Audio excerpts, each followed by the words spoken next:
Днес на Преображение е поредния оброк в град Чипровци. Оброците са неизменна част от бита на чипровчани от незапомнени времена.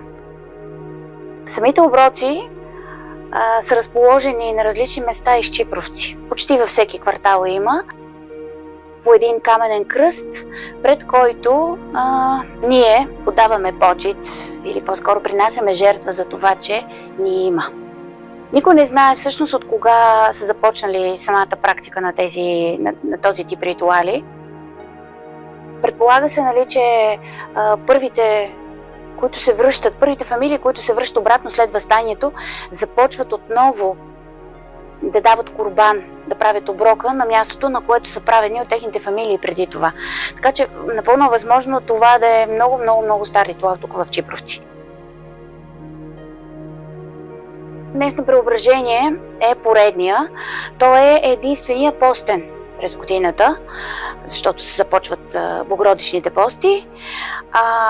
В него се прави боб чорба, която се раздава за здраве. Обикновено на другите видове оброци се принася жертва – агне или шиле.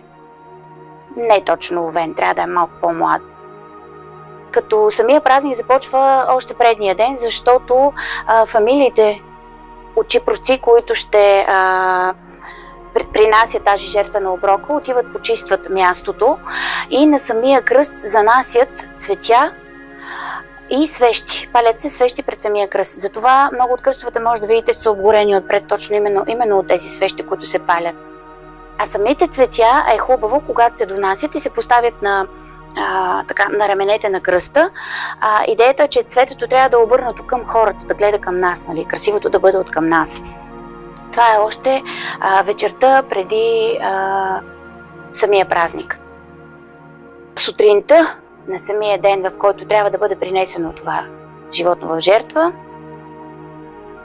агнето се закарва пред кръста и там става ритуалното му принасяне в жертва, кръвта остава на мястото и самото животно се отнася в дома на тези фамилии, в които ще се приготвя. Задължително се приготвя на открит огън в двора, понякога участват няколко семейства или няколко фамилии на един казан, но идеята е, че този ритуал не трябва да се прекъсва. Празника започва около обяд. Малко преди 12 удря черковната камбана и вече всички жени и чипровчани знаят къде ще бъде оброка и отиват натам. Като предварително са приготвили един колач обреден хляб, който занасят да бъде на самото място. Освен обредния хляб, те си приготвят и съдче, в което ще отнесат от курбан чорбата, която ще се раздаде за здраве.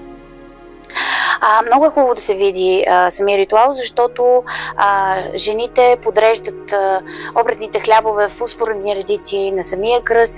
Върху всеки един хляб се пали свещ, с което ние също милостивяваме това за добруването на нас, на семействата ни, на всички. И след като бие камбаната, попа пристига на самото място и започва своя молебен да чете, който е на самия кръст. Освещава камения кръст, освещава чорбата, която е, благославя всички присъстващи. Преобразил си на планината, Христе Боже, като си показал на Твоите ученици славата си, доколкото можаха да те видят. Нека и на нас по молитвите на Богородица осияе Твоята вечна светлина. И благослови достояние Твое, равноправному богатскому народу, за противния дарует и Твое сохраняя красоту Твоим жительству. Чекай да запалим малко. Трябва водата е... Ваня каза, че по пожарна безопасност. Ваня каза, че по пожарна безопасност. Христе Боже, нас погледни ти и аз ти отчути и освети, както се освети Ловена, който ти доведе Вели Авраам. Ягото, което бил ти принеса с Господи, както те се Господи да се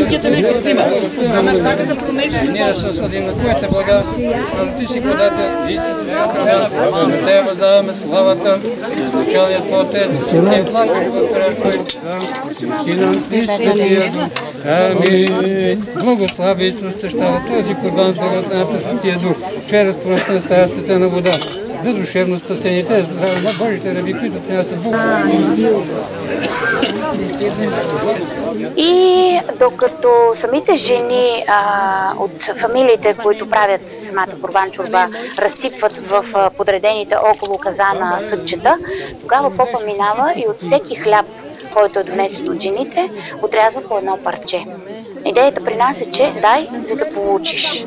Всъщност, ние отнасяме курбан чорбата вкъщи за здраве, а пък даваме хляба, безкръвната жертва, която да отиде в църквата. Другото, което е по-интересното е, че тук има едно смесване на езичество и християнство в едно, защото в християнството кръвта се символизира с виното, безкръвната жертва е с хляба, при нас кръвта присъства в ритуала, което не е много приятно за някои хора, но за съжаление ще го кажа, че всъщност това е част от нас, това е част от нашия живот, това е част от нашия ритуал. Идеята е ние да се запазим толкова години тук на това място, може би и точно това има някакъв пръст в цялата работа. Интересното е, че дори когато ние отиваме на самия кръст, преди да занесем хлябовете, ние също отиваме и палиме свещичка и стъпваме върху кръвта, която е останала от самото животно.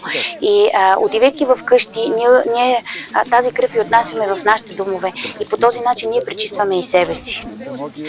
Така че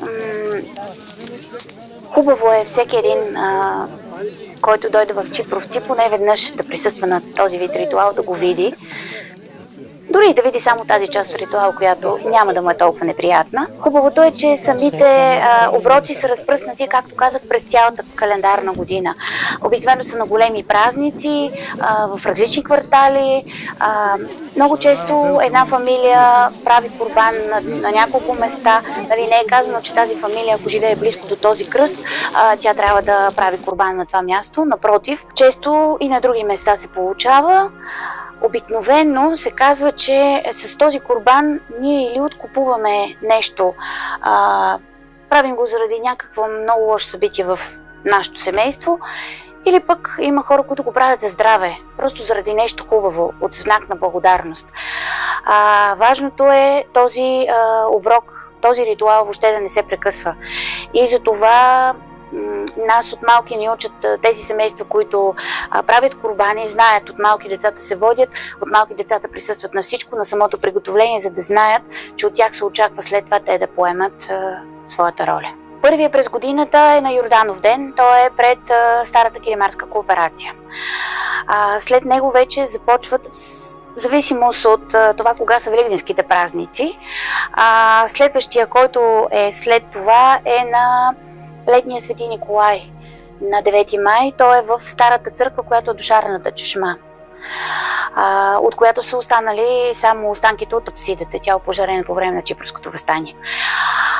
В самата църква Свето Възнесение Христово на Чипровци е на празника Възнесение Христово или по стар български обичай на Спасов ден. На Света Троица е близо до детската градина в квартал Троица. На 29 юни на Петров ден е другия, който е в Горни край. След това следва на Илин ден Свети Илия, който в началото на града. След него е на Преображение, който е постен на 6 август. Следващия е на 15 август на Голяма Богородица. Така, най-големия е на 6 септември. Той е на Гушовския манастир Свети Архангели. Се пада тогава. Гушовския манастир е Свети Архангел Михаил. Той също е поженен по време на Чипърското въстание, но самия ритуал е възстановен след това. След него следва на Чипърския манастир Свети Иван Рилски и на Димитров ден.